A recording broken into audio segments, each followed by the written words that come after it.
Solutions पे बात हो गई। फिर सब आप कुछ बातें आप करना चाह रहे थे, इसके अलावा डिसएग्री भी कर रहे थे मोहसिन साहब से, मगर वो भी बात कीजिएगा जो आप करना चाह रहे हैं। मैं तमाम पैनलिस्ट से राय लूंगा कि आगे किस तरह बढ़ा जा सकता है, मगर आप ये बताइए ना कि जो स्टेट के रेट है उसको इन्फोर्स के बगैर हम आगे बढ़ सकते हैं? यही रिटेलर, यही ट्रेडर क्या दुबई में जाके कह सकता है मैं शटर डाउन कर दूंगा अगर हुकूमत ने मेरे ऊपर टैक्स लगाया या मैं नहीं रजिस्टर कराता, मुझे रजिस्टर करा के दिखाओ? या फिर ये हो सकता है जो शब्बर अजीज साहब बताते थे कि जी एग्रीकल्चर पर टैक्स लगाने गया तो एक पॉलिटिशियन आ गया, उसने कहा बेटा तेरे बस की बात नहीं है, तो लगा के दिखा।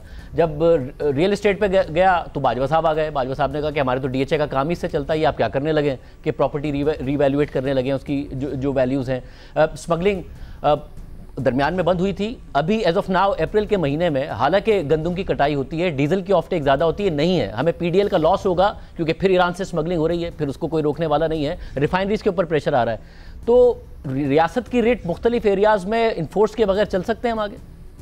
जी, आई थिंक एक बात तो मैं सिर्फ ये सबमिट करना चाहूँगा कि जब हम टैक्स टू GDP रेशो की कैलकुलेशन करते हैं तो हमें एप्पल टू एप्पल जो है वो देखना चाहिए।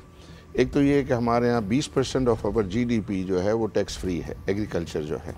तो हम जो 80% ऑफ GDP पे हम ये 9% को कैलकुलेट करें तो वो तकरीबन 11%। 20% एग्रीकल्चर हो गया, 17% रिटेलर हो गया, 37% बाहर हो गया। मैं आपको बता रहा हूँ ना उसका सारा रिकन्सिलिएशन। तो उसको तो आप रिटेलर पे तो टैक्स है ना, कलेक्ट नहीं हो रहा। तो मैं तो ये कह रहा हूँ जिस पर टैक्स नहीं है, यानी टैक्स नहीं है ना, एग्रीकल्चर पे तो जो है वो टैक्स नहीं है और आपके उस पर वो प्रोविंशियल है। और हमारा दूसरा मेरा पॉइंट ये है कि हम जो कंपेयर करते हैं इंडिया से, तो हम सिर्फ हमारी जो फेडरल टैक्स टू GDP है उसको कैलकुलेट करते हैं, उनका जो है वो प्रोविंसेस और उनके स्टेट शामिल हैं, तो वो शामिल करके करते हैं। तो जब हम इनको शामिल करेंगे तो हमारा रेट जो है वो कंपेरेबल बेहतर हो जाएगा। शायद बहुत बेहतर नहीं होगा क्योंकि दो चीज़ें बहुत बेहतर नहीं होगा के बाद, लेकिन 18th अमेंडमेंट के बाद उसको जो है जो प्रोविंसेस पर जो रेवेन्यू मोबिलाइजेशन उसका प्रेशर नहीं है उस तरीके से। दूसरा पॉइंट इसके अंदर जो है वो ये आपको होगा कि हमारे यहाँ टैक्स रेट्स जो हैं वो तो ऑलरेडी काफ़ी हाई हैं। देखें ना, आपने ये बात की थी, ज़ियाद ने शायद बात की थी कि इंडस्ट्री पे जो है इतना टैक्स है। तो आज अगर हम जो है कॉर्पोरेट टैक्स है 29%, सुपर टैक्स 10%, फिर डिविडेंड टैक्स और डिविडेंड टैक्स पर सुपर टैक्स लगाएं तो हम 60% तक जो है वो पहुंच जाते। फिर रियल इस्टेट की जो है वो हम बात करते हैं तो रियल इस्टेट के दो हिस्से हैं, एक तो प्लॉट इन्वेस्टमेंट है और एक रियल इस्टेट डेवलपमेंट है। तो अगर इसको दोनों को हम एक साथ मिलाएंगे तो जो रियल इस्टेट डेवलपमेंट है वो कॉर्पोरेट सेक्टर से ज़्यादा टैक्स दे रही है, उसके टैक्स रेट जो है उससे ज़्यादा है। जहाँ ट्रेडर्स के ऊपर है वो टैक्स है लेकिन उसका रिकवरी का इशू है। तो मतलब ये है कि ये बहुत क्लियर करना बहुत ज़्यादा ज़रूरी है। पिछले साल क्या हुआ, पिछले साल जो है वो ये हुआ कि हमें एडिशनल रेवेन्यू चाहिए, सारे का सारा उन्होंने जो है वो लोड कर दिया सुपर टैक्स वगैरह लगा के, जो लोग पहले से ही जो है वो टैक्स दे रहे थे। तो उसकी क्लियरिटी जो है वो बहुत ज़्यादा ज़रूरी। फिर लीकेजेस की बात हुई, शायद जफ़र साहब ने लीकेजेस की बात, आसान सी बातें सामने, ये फाटा जो है, फाटा 100 अरब रुपये का जो है वो टैक्स वहाँ जो है वो टैक्स इवेजन हो रहा है। मतलब ये है कि वो उसके नाम से लेते हैं लेकिन सारा पाकिस्तानी मार्केट में माल जो है वो बेच रहे। सिर्फ स्टील में हमारा एक जो है फ्लैट स्टील है 20 अरब रुपए का जो है वहाँ लीकेज है। तो ये चीज़ें नज़र नहीं आ रही है पॉलिटिशियंस को कि जो उसको जो है वो ठीक करे। इसी तरह म्यूचुअल फंड में जो मनी मार्केट फंड इतना फ्लरिश कर रहे हैं वो टैक्स आर्बिट्राज है, उसके अंदर टैक्स आर्बिट्राज है कि अगर आप गवर्नमेंट सिक्योरिटीज़ में जो है डायरेक्ट करेंगे तो आपको 29% है और अगर आप म्यूचुअल फंड के ज़रिए करें तो 15% टैक्स है। तो ये जो 14% का है ये नज़र नहीं आ रहा है इसको कि जो है इसको हम किस तरीके से जो है प्लग करें। तो ये बड़ी चीज़ें जो हैं वो सामने हैं। फिर ये ट्रेडर्स की बात होती है तो ट्रेडर्स जो है उनका GDP में जो है वो शेयर है 18% और उनका टैक्स है सिर्फ 1% कंट्रीब्यूशन। तो वो भी इन्फोर्समेंट का मामला है ना, उसमें रिकवरी का जो है वो मामला है। तो वो चीज़ों की ज़रूरत है। होता ये है कि अगर हम ये बात करते हैं तो उसमें और टैक्स जो है लो, बल्कि मैंने तो अभी प्राइम मिनिस्टर आए थे उनको मैंने कहा आप जो अगर चाहते हैं पाकिस्तान में कोई इन्वेस्टमेंट और पाकिस्तान की तरफ देखें पाकिस्तान में 3 बड़ी नेगेटिव चीज़ हैं। एक एनर्जी कॉस्ट जो है वो रीजन से बहुत ज़्यादा है, नंबर 2 हमारा इंटरेस्ट रेट जो है वो रीजन से बहुत ज़्यादा है और हमारा टैक्स रेट जो है रीजन से बहुत ज़्यादा है। तो अगर ये 3 चीज़ें होंगी ज़्यादा तो क्यों कोई इन्वेस्टर पागल हुआ है जो यहाँ आएगा और वो कंपेयर करेगा। तो इवन लोकल इन्वेस्टर्स भी जो है नई इन्वेस्टमेंट नहीं कर इसको ठीक। तो मैंने ये कहा कि आप इसको जो है सुपर टैक्स को कम से कम 5% कम करें। 450 बिलियन रुपीस जो है उससे कलेक्ट होते हैं सुपर टैक्स में। आप आधे जो है वो गिव अप कीजिए, एक्टिविटी बढ़ेगी। फिर दूसरा, टैक्स रेट से रेवेन्यू नहीं बढ़ता है, रेवेन्यू जो है वो बढ़ता है एक्टिविटी बढ़ाने से बढ़ता है। तो एक्टिविटी आप बढ़ाएं, कॉम्पिटिटिव करें बिजनेसेस को, ताकि ज़्यादा अभी आजकल जो हाई इंटरेस्ट रेट में शाहजेब भाई ये हमारा सीमेंट जो 30% हमारा कैपेसिटी का नहीं बिकता है यहाँ।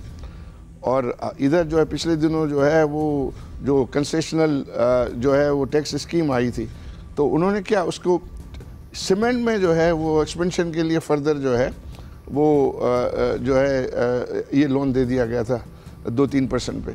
तो अब खाली आके यहाँ लग के वो मशीन जो है लोहे खाली यहाँ पड़े हुए। टर्फ की बात कर रहे हैं जी? हाँ, टर्फ की मैं बात कर रहा हूँ। टर्फ के अंदर जाहिर ये तनकीद होती है कि टर्फ में ज़्यादा बेहतर अंदाज में उसको पोजीशन किया जा सकता था कि आप टेक्सटाइल में भी स्पिनिंग को ना देते, मजबूर करते कि वैल्यू एडेड की तरफ जाए, जिसकी बात में जाहिर है उस बात करना चाहिए था टर्फ में आपको only for export oriented industries, that's it. और एक्सपोर्ट में भी वैल्यू एडेड की तरफ जी, वो वजन की नगार के ऊपर देखें। फिलहाल तो आपका प्रॉब्लम ये है कि आपको एक्सपोर्ट्स बढ़ानी है।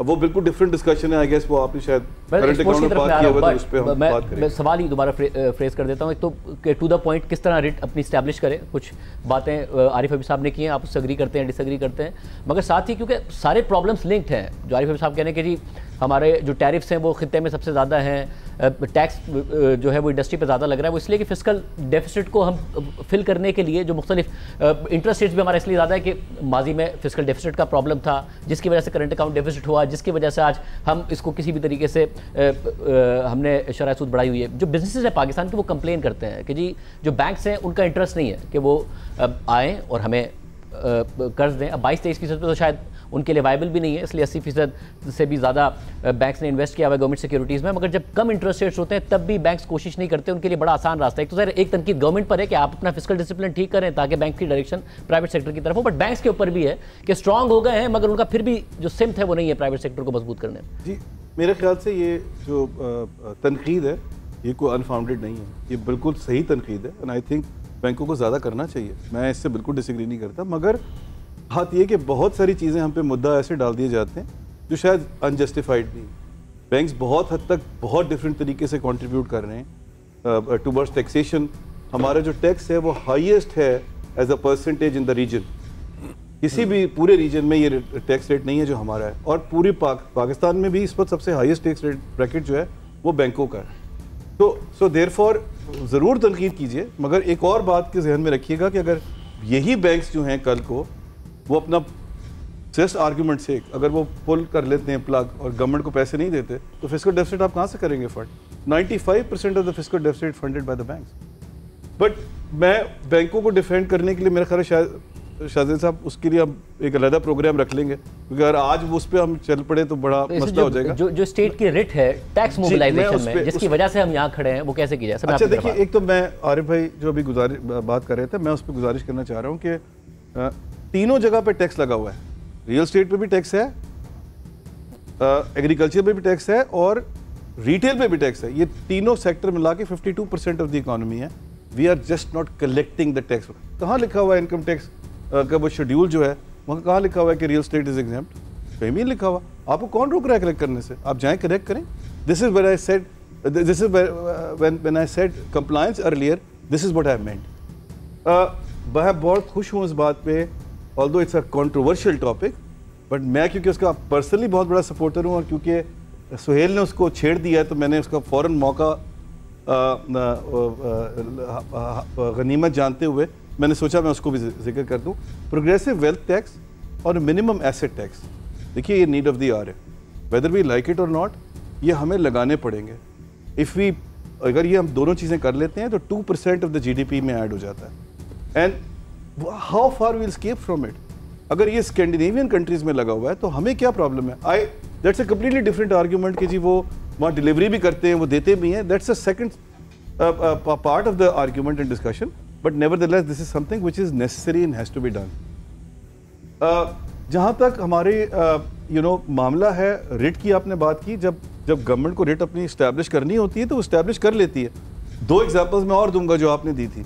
एक, आप देखिए डॉलर में क्या हुआ है, जो डॉलर आज नीचे आया है वो इस्टेब्लिश किया आपने रिट, तो वो नीचे आया ना on the money changers, on the borders. जिसकी वजह से वो नीचे आ गया। दूसरी एग्जाम्पल, आपको याद है पीआईए की प्राइवेटाइजेशन जब हुआ करती थी तो क्या होता था यहाँ पर, तो अब कहाँ हैं वो लोग? तो when the government has decided that they have to do something, they will be able to do it. And frankly speaking, इस वक्त हम जहाँ खड़े हुए हैं वहाँ मुझे ये लगता है कि there is a resolve in the entire society कि this is needed to be done. So therefore you are not seeing any headwinds as such जब आप मुश्किल डिसीजन लेने जा रहे हैं। मगर वॉलंटियर नहीं किया, जैसे ट्रेडर्स ने वॉलंटियर नहीं किया, गवर्नमेंट एक्सपेक्ट कर रही थी, तो इसलिए इन्फोर्स तो गवर्नमेंट को करना पड़ेगा आपको। शायद आप ये दुरुस्त कह रहे हैं कि आगे से रेजिस्टेंस नहीं है, जैसे पीआईए की तरफ गवर्नमेंट बढ़ रही है तो उस तरीके के प्रोटेस्ट हमें नहीं नजर आ रहे हैं, उस तरीके का। और मैं आपको ये भी बता दूं कि अगर गवर्नमेंट करना चाहेगी ट्रेडर्स के ऊपर टैक्स तो कोई प्रोटेस्ट नहीं होगा। अब गवर्नमेंट जेन्युइनली करना चाहेगी तो पीआईए में देख लें, आप डॉलर्स में देख लीजिए, आपके सामने सारी एग्जांपल, 2 एग्जांपल्स आपने खुद कोट की। और मैं इस मामले में ना एक चीज़ आपसे ज़रूर यहाँ पर मैं शेयर करना चाहूँगा, उसकी वजह ये है कि ये बार बार ये बात आती है कि जी पॉलिटिकल कैपिटल जो है वो एरोड हो जाता है अगर आप इस तरह के डिसीजन लेते हैं, कॉन्स्टिट्यूंसीज आपकी होती है। मैं और नासिर भी अभी ये बात कर रहे थे। देखिए एक क्लासिक एग्जाम्पल है ग्रीस की। ग्रीस ने 10 साल पहले एग्जैक्टली सिमिलर सिचुएशन में था ग्रीस जहाँ आज हम खड़े हुए हैं। 10 साल के बाद they are now the biggest star of revival in the world. And वो जो गवर्नमेंट वहां पर थी वो 5 साल बाद फिर दोबारा इलेक्ट होकर आई है और फिर 10 साल बाद फिर दोबारा इलेक्ट हो गई है। तो इसका मतलब ये है कि लोगों ने ये रियलाइज किया कि डिफिकल्ट डिसीजन लेना जरूरी थे और आप लेंगे तो हम उसको आपको सपोर्ट करेंगे और आपको रीइलेक्ट भी करेंगे। एंड आई थिंक हम पाकिस्तान में उसी जगह पे अब खड़े हुए हैं कि जहां हम इसका एक एडवांटेज ले सकते हैं। जिस तरह मैंने आम बात आप करें, अगर गवर्नमेंट शॉर्ट टर्म सोचना छोड़ें कि जी 2 हेडलाइन लगेंगी, अचानक प्रेशर आएगा, 2 प्रोटेस्ट होंगे, लॉन्ग टर्म अगर सोचेंगी तो मुश्किल डिसीजन का हुकूमत को भी फायदा ही होना है इकोनॉमी के साथ। जो पॉलिटिकल कैपिटल वाला मामला मैंने जानबूझ के इसीलिए वो ग्रीस की एग्जांपल कोट की जो टब्बा साहब फरमा रहे थे, क्योंकि मेरे ख्याल में बहुत ज़रूरी है। I don't know if Ali Hasnain ने ये पूरा केस देखा नहीं देखा। Greece is a classic example कि किस तरह उन्होंने रिवाइवल किया डिफिकल्ट डिसीजन लेके। देन यू नो एक चीज़ मैं शायद साहब थोड़ा सा लंबा हो रहा है मगर मैं क्योंकि फिस्कल का मामला इतना इंपॉर्टेंट मामला है, सारे दूसरे मसले से जुड़े हुए हैं। Long term to medium term की इन्फ्लेशन, आपके इंटरेस्ट रेट्स, आपका करंट अकाउंट, सब इस मसले से जुड़ा। अब देखिए मामला क्या है, मामला ये है कि अब आप आ गए आईएमएफ के प्रोग्राम में, और अगर आप आईएमएफ के प्रोग्राम में आ गए हैं तो फिर आपके लिए ग्रोथ लाना बड़ा मुश्किल होगा, बिकॉज आईएमएफ का प्रोग्राम स्टेबलाइजेशन का प्रोग्राम। तो फिर क्या किया जाए? जो सवाल है वो ये किया जाए कि जो आपके पास रिसोर्सेज आएंगे फिस्कल, चाहे आप अपनी इनकम बढ़ाएं या एक्सपेंसेस कम करें, आइदर वे जो आपके पास पैसे आएंगे वो आपने ह्यूमन डेवलपमेंट पे लगाने हैं। और ह्यूमन डेवलपमेंट में आज हम 161st नंबर के ऊपर है out of 191 countries. Least development में हम फॉल करते हैं। इंडिया और बांग्लादेश जो है वो बहुत अच्छे नहीं है मगर हमसे बहुत बेहतर है और लीस्ट डेवलपमेंट नहीं आते हमारी। तो अगर हम उस जगह पे इन्वेस्टमेंट करेंगे तो जो लॉन्ग टर्म इन्वेस्टमेंट की हम बात कर रहे हैं, चाहे वो आप स्किलिंग वाली बात जो आसिफ कर रहे थे, चाहे वो ज़ियाद बात कर रहे थे, जो हमने अपने लोगों को ट्रेन करना है, एजुकेशन को आगे लेके चलना है, हेल्थ को बेहतर करना है। Pakistan is the worst on the diabetes level 30.8%, world average is 9.8%। और ये तेज़ी से पहुँचा, तेज़ी से ये नंबर डायबिटीज़ में पाकिस्तान। एक मैं और आप अगर मुझे इजाज़त दे दें, मैं सिर्फ एक आखिरी बात, सॉरी मैं थोड़ा स्ट्रेच कर रहा हूँ। बात ये कि हम थोड़ा सा ना इंडिया से ज़रूरत से ज़्यादा ऑब्सेस्ड है। I am very sorry. और ये डिजिटाइजेशन की बात मेरे कॉलीग्स ने सब ने की। देखिए बात ये कि इंडिया का जो आज करेंसी इन सर्कुलेशन है वो 11% है, हमारा कितना है 11%।